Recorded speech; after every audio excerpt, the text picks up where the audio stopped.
bu fekkee man was naa wax ak moom la ko génne. je lui kii nu leen wax dafa leer dafa ne Khadim Gueye la ko waxal te Khadim Gueye dafa naa ne que ne jéemoon na koo wax benn journaliste nga ma waxoo ma. waaw am na ku mu ne daal ci benn kii mais kooku si laa sax jotee ak Khadim ma ne ko man bu ma kenn jël di ma génne. voilà histoire politique yooyu bu leen ma si dugal parce que man sama histoire.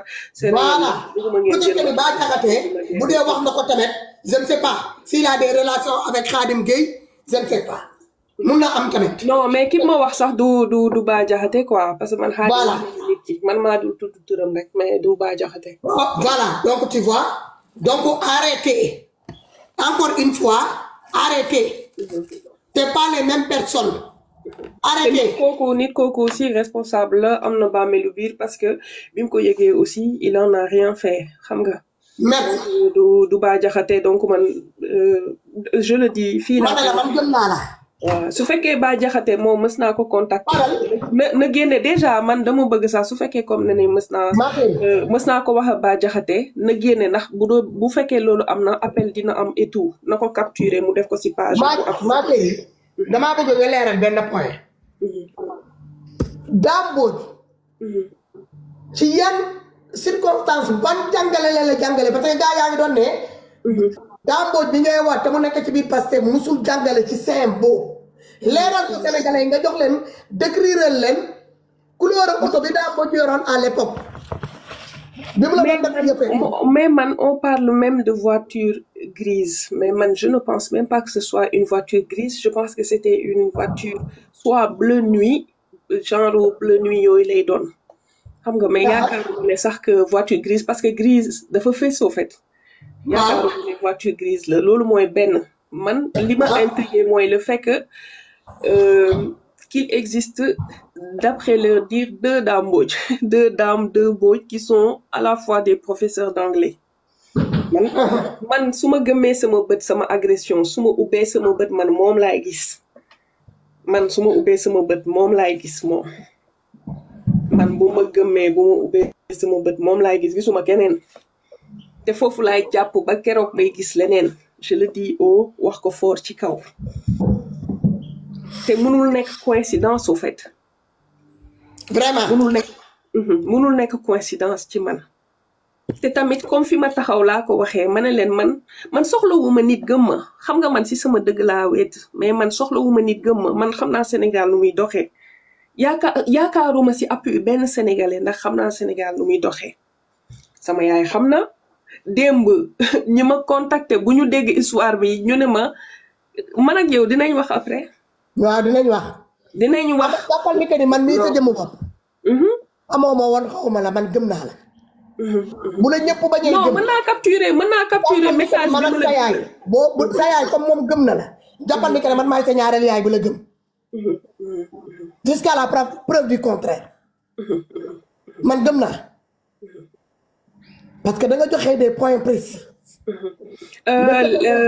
am na aussi lenn xawma dama ko war a rectifier wala parce que j'ai parlé de monsieur Diop te mu am sacré yàlla bi am ba ñu Kaolack yi te xees professeuru français la keneen ku njool kii te ñuul j'ai dit monsieur Diouf mais moom ki may wax nii professeur histoire géo la mais dafa amoon monsieur Diouf boo xam ne professeur histoire géo la mais moom classe 5e la doon joxe cours mais je pense que beneen monsieur bi ki ma décrire man ne dafa njool physiquement am yaram soo gisee genre Idrissa Seck yooyu la ba pare njool ci kaw teint noir kooku professeur histoire géo la mën na nekk Diouf comme mën na nekk Guèye loolu je tiens à préciser ça parce que dañu amoon 2 professeurs histoire géo kenn ki 5e la doon joxe cours kenn ki 3e la doon joxe cours ki may wax nag ne dafa njool ci kaw mën na nekk Guèye la man Diouf laa wax mais mën na nekk Guèye la parce que dama toog après sama mémoire yi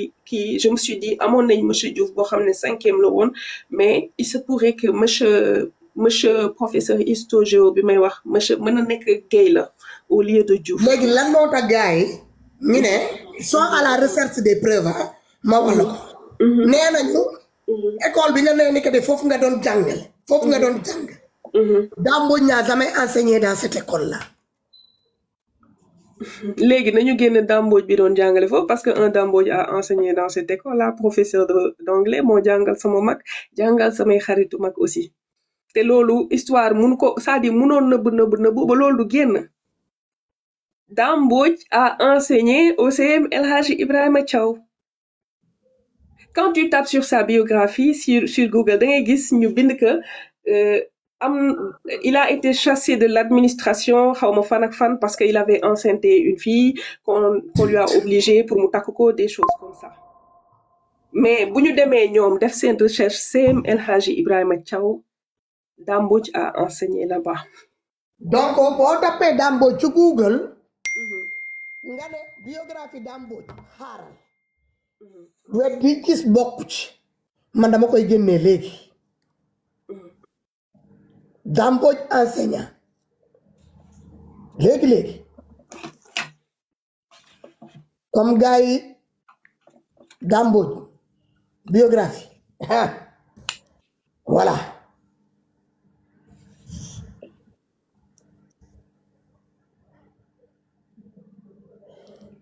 fan laa war a cliquer sa fii Wikipédia bi il accuse les enseignants de tricherie. Sur ce, avec cette réplique salée des enseignants, Dame doit des explications par rapport à ces dérapages. Li sa génnew ñu lu bari li Sénégal kii bi sa moo ko génnee génnew ñu la. Voilà man au fait moom fi mu doon jàngalee yow ci école bi nga jaar. Mais man le problème mooy pourquoi cette partie a été effacée genre de son parcours lan moo tax duñu gis que jaar na Ibrahima Thiaw. Mais loolu c'est facile. Tes parents ils sont vivants non? Mes parents sont vivants. Sama papa sama yaay mu dund sama mag tu sais voilà il y a le registre de tous les enseignants. Les années qu'ils ont fréquenté les écoles là, tout, ils ont un registre. Comme les élèves ont leur registre. Les enseignants aussi, ils ont leur registre. Il suffit tout simplement d'aller voir l'école pour savoir là où il est passé. Pourquoi pas même au ministère de l'enseignement. Vous pouvez tout faire. Vous pouvez remonter jusqu'à ce premier jour. Ton père peut sa papa il le connaît visuellement. Ta maman pareil. Donc il peut pas nier. Si. Il y a tout ça. Il y a des élèves, tes anciens élèves, tes anciens collègues qui sont là. Non, mais démb rek laa la wax vidéo bu ma doon wax ak yow dañ ma ko yónnee ki ma ko yónnee moom moo doon xeex ak Dambodj. On a longuement parlé comme du ma la wax. Et puis au niveau de l'inspection académique aussi, on peut aller là-bas. Parce que man dama doon rechercher. Là-bas aussi, il y a des témoins aussi, ses anciens collègues. Je suis sûr et certain que du ñàkk mu am une de ses anciens collègues boo xamante ne dëgg na affaire bi. mu nekk dans l'ombre dem uti foo kontam ñëw fii du commentaire car j'ai vu certains de ces commentaires des écrits en français loolu il faut seulement des gens qui sont passés des enseignants pleins pas des volontaires et des vacataires qui peuvent écrire ces genres de français car ça parle des anciens français laa lay wax du temps de Victor Hugo yooyu laa fi gis ci ay commentaires man maa def semblant de ne pas les voir car moi j'arrive à déceler ces trucs là. C'est pas des français urbains là qu'on parle que monsieur et madame tout le monde parle. Biñ ko bindé la xamni que anciens yi ñëw nañ. Anciens yi ñëw nañ parce que y avait un kenn ko xamantene que mi ngi doon bindé dina né que je confirme. Le gars il était aussi violent que qu'on puisse l'imaginer. Alors lolu yépp mënul nek ay fen ci ay commentaires ci ay nit di ko doon bind. Arrêtez. Là où il travaille, il y a des filles. Attention à ces filles. Ne te panique pas, j'arrive. Bul sonal sa bopp. Ma chérie. Bul sonal sa bopp. Beneen bi. Ngeen ne le bilan de Ousmane Sonko lu mu def nangam. Bëgg naa yéen ñooñu di wax le bilan de Ousmane Sonko. Sortez-moi un seul bilan de Ousmane Sonko ba public boo xamante ne Ousmane Sonko defar na ko Ziguinchor. Quand il était nommé monsieur le maire, néanmoins des projets, parce qu'il n'y en a pas. Vous allez chercher jusqu'à l'extension du soleil, vous ne le verrez pas. Un seul des projets qui a été mis en place. À part de faire graver les noms des rues génne l'ancien nom qui portait les différentes rues de Ziguinchor pour les remplacer par des petites qui nous montrent plaques portant des nouveaux noms là qu'il a gravé loolu def na ko ak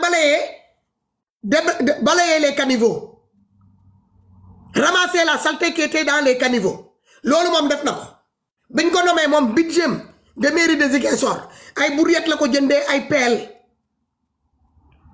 ak ay rato loolu moo nekkoon projet du pavage du éclairage du hôpital du marché du place publique du dara peinture bu gën a tuuti sa jënd ko pour peinture sax rond-point ancien rond-point Jean-Paul II bi alright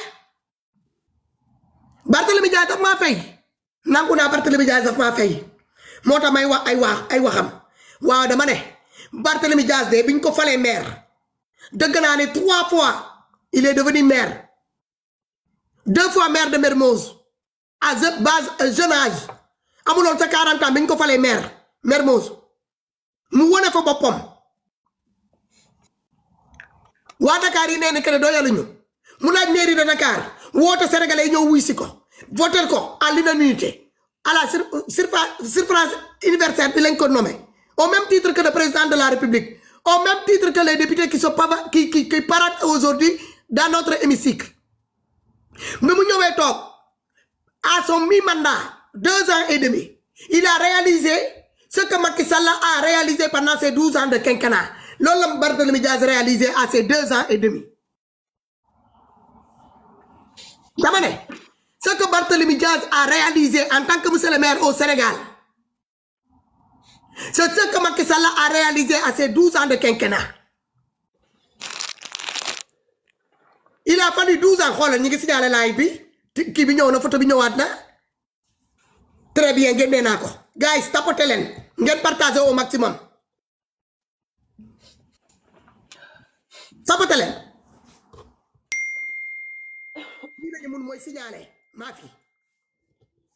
Mais pourquoi cette méchanceté au fait? C'est-à-dire interdire les gens de parler, pourquoi? Barthélémy Dias. Non, apparemment, moi je parle des bienfaits de Barthélémy Dias, de ces projets qu'il a réalisés. Ça fait mal à certaines personnes, soi-disant que je suis payé dans les coulisses par M. Barthélémy Dias. Et j'aimerais bien que Barthélémy Dias me tartine ma bouche là, avec du pognon. Qui va accepter de chier sur un pognon? Qui parmi nous va chier sur un pognon? Dites-le moi. Moi, je suis là que tout le monde. Pourquoi forcément nit ko wax deug rek dañ ko fay? Pourquoi? Man mako wa manalen. Barthélémy Dias dafa tabax lycée scientifique pour doomi sénégalais. Mu tabax hôpital. Jël fa des hémodialysés. Mu def des prises en charge pour des personnes atteintes de malformation cardiaque. Mu leen di jël en charge. Yamul ci lolu mu génné des bourses familiales, bourses scolaires. Yamul ci lolu muy jël doomi sénégalais au niveau de Sénégal di leen yóbbu hors Sénégal pour ñu dem jàng mu jël leen en charge. Fayal leen seen appartement di leen yónnee de temps en temps de quoi subvenir à leurs besoins. Dama ne Barthélémy Dias mooy jël ay doomi sénégalais yoo xamante ne xamu leen ci aadama di awa mu defaral leen des évacuations sanitaires jëlee leen Sénégal mu yóbbu leen bitim réew pour ñu mun leen dem faj mu jël seen prise mu def leen defaral leen prise en charge totale. Dama ne Barthélémy Dias dafa éclairer suñu cimetière yi. Barthélémy Dias moo dañu defaral ay aire de jeu fu nit war a mën a toog bu féex. Planter nous des arbres, paver nous sur nos différentes rues, de faire des canalisations pour nous il y a un quartier inondé au niveau de Dakar. Nettoyer nous les rues. Veillez que pour que tous les Sénégalais qui sont basés à Dakar qui puissent se sentir à l'aise à Dakar, qui soient fiers de leur mère. C'est pourquoi 5 ans, 10 ans. 2 ans et demi, nous avons une mairie. Nous avons voté le budget. Le budget, nous avons voté. Nous avons voté le budget. te foo jaar nga fekk fa mu tabaxal leen des douches publiques comme ni mu amee fii Europe nga war a mun a am sa besoin wala que nga dem nga taxaw ci ginnaaw miir nga saw fa wala nga jonkoon ci ginnaaw kër jàmbur nga dey fa mu defaral leen benn place boo xamante ne boo demee da ngay toog comme nit ku civilisé nga tëj buntu bi sa ginnaaw nga toog nga def sa besoin ba pare nga jóg nga laabu nga dem sa yoon nga continuer sa yoon boo safee tuur ndox nga dem wala que nga dem jonkoon ci ginnaaw miir yi mu ne la demal nga dugg mu def des bornes yoo xamante ne que c'est pour sandi ay mbalit du lu waay fu waay jot sandi des poubelles ñëpp gis ko mu génnee ay nit yoo xamante ne ñu ngi liggéey ci mairie bi pour veiller à la propreté de la ville loo leen bëgg a jënd ay auto pour faire des ramassages d'ordures pour assainir ville de Dakar ngeen ne loolu bu ma ko wax je dois pas citer le nom de Barthélémy Dias war moom ay baax-baaxam parce que daf maa fay parce qu'il m'a tartiné ma bouche là parce que moi il faut qu'on me badigeonne avec de l'argent pour que je puisse citer le nom de quelqu'un waaw Barthélémy Dias daf maa fay waxoon ngeen ko ci Bougane Gueye Dany ma ne leen waaw daf maa fay ngeen wax ko ci Amadou Ba ma ne leen waaw daf maa fay wax ngeen ko ci Macky Sall ma ne leen waaw daf maa fay Barthélémy Dias tamit daf maa fay te balaa ngeen di xam ne que ne daf maa fay maa ngi xaar le 28 à pied ferme la déclaration et les décisions de Barthélémy Dias mu gën a dëggal boppam parce que dëggaloon na boppam mu gën a dëggal boppam si ngeen di comprendre lu bëri vous allez lire l'heure dans le noir vous allez lire l'heure dans le noir man ragaluma lu may wax ragaluma lu may def man su may engagé wu damay engagé wu su may engagé wu damay engagé wu man góor yabut te mayuma jigéen yab dama doon doomi aadama ma am sama ak samay yelleef am sama devoir de patriotisme que je dois à la nation sénégalaise ma di ko dox bew ma parloo ma fi ma toog mënoon naa nekk un égoïste qui voit pas plus loin que son nombril et son orteil mais damaa yaatal lépp ma gën a yokk sama champ de vision yaatal ci ubbi sama xol bi ubbi sama biir bi doon yaay jur ñëpp tëdd jaaxaanaay looloo waral ma am ñaari ween kii ñëw tëdd na la ñàmp yoon bi man ay xoolal ay man jurkat seex laa dafa am ay mandarga yoo xamante ne que ne bu la ko yàlla joxee yow da nga war a xam ni que ne yow waratoo am yenn comportement de égoïsme Barthélémy Dias laa wax boo leen ko tegee en tant que maire ngeen teg Ousmane Sonko en tant que ancien maire y a pas photo gisu ko ba mu koy dab Ousmane Kam bi ñu ko nommé monsieur le maire Ziguinchor mu dekkee si ay budget mu nekk ci calcul yoo xamante ne amalul Casamance benn njëriñ même les Ziguinchor waa amalul leen benn njëriñ ay brouette ay pelle ay pôle mbalit wàcc ci caniveau ay ak ñoomi seen tànqal nit ñi ci ay set yoo xamante ne pendant ce temps là la population de Ziguinchor waa ils sont en train de crever la dalle liggéey amut hôtel yi tëj nañ hôtel yi tëj buujumaane mënatuñu liggéey Sonacos bi tëj port bi dara nekku fa nappkat yi bu ñu demee mënuñoo am dara barrage Afidam bi rey fleuve bi mangrove yaa ngi ne la dara doxut tali yi donc ni mu ko fekkee woon noonu la ko bàyyee temps bi mu jëloon di provoquer Macky Sall di génneenoo doomi aadama yi ñi leen di dóor di leen bum di leen rey moment boobu la Barthélémy Dias jël donte que ne mi ngi ko doon soutenir mais fàttewul li tax sénégalais yi teg ko ci place boobu mu nekkoon mi ngi ko doon jàppale mais mi ngi koy boole ak liggéey mi ngi doon liggéey en même temps di ko doon jàppale. problème bi mooy lu tax ku def lu baax kenn du ko wax en fait lu tax ku def lu baax kenn du ko wax. je comprends pas j'hallucine c'est quoi ce pays de merde où les gens sont interdits de dire leur opinion de dire les bienfaits des uns et des autres. Tout doit tourner autour d'une seule personne. De sa naissance, de sa maman, de ses descendants, de sa personne, de ses femmes et ses enfants. Comme si le Sénégal s'arrête à Ousmane Sonko et de son entourage familial. En dehors de lui, il n'y a pas homme sur le Sénégal. En dehors de la bonté de sa famille, il n'y a pas d'autres familles qui sont aussi au-dessus de lui. passe sur la tête ou quoi là? M'isoler qui vous voulez. Ça ne marchera pas avec moi. C'est pas pour rien que je suis né Kaboun que c'est le pire. Mais mes aïeux, ils ont fondé l'empire du Ghana. Après l'effondrement, ils ont quitté la Mecque. Pour percer l'Égypte.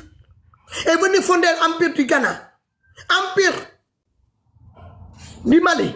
Empire Songhai. Empire du Gabou. Pour retourner aller fonder l'empire de Songhai encore. Donc je ne suis pas n'importe qui. Je sais de quoi je parle. Je sais qui je suis, d'où je viens et ce que je veux pour mon peuple. Et je veux honorer cet appel-là jusqu'à la pierre ici repose. Ça ou avec votre soutien. Moi, je n'ai pas besoin de vos balivettes là que vous racontez à longueur de journée sur ma personne. Je n'ai pas besoin de vos mensonges de court-métrage là que vous racontez sur ma personne. Arrêtez de m'acclamer parce que je ne veux pas que ça soit dans le positif ou bien dans la négativité. Ça m'est égal. Je m'en torse le cul, mais éperdument.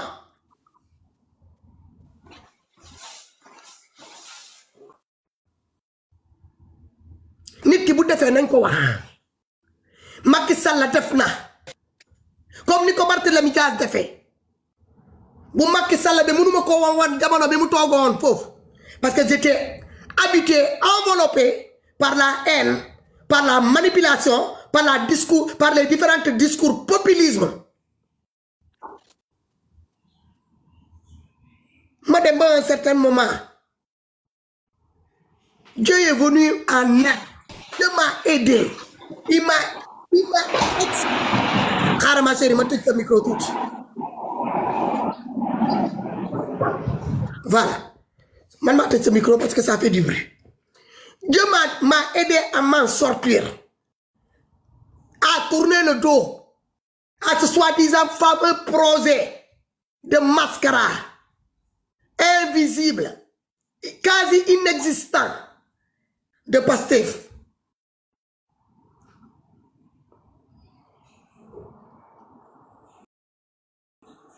Man dama jël le poudre de la champêtre. Pendant que j'ai mes deux jambes, c'est la daw. Dama teel daw. Bi may am tank la daw. Parce que man gatché xajuma ci. Pour le sousa gatché. Surtout si tawi. Mo yumma moji baba moji. Bingel bona tako. Degulen ma de. Mo yumma moji baba moji.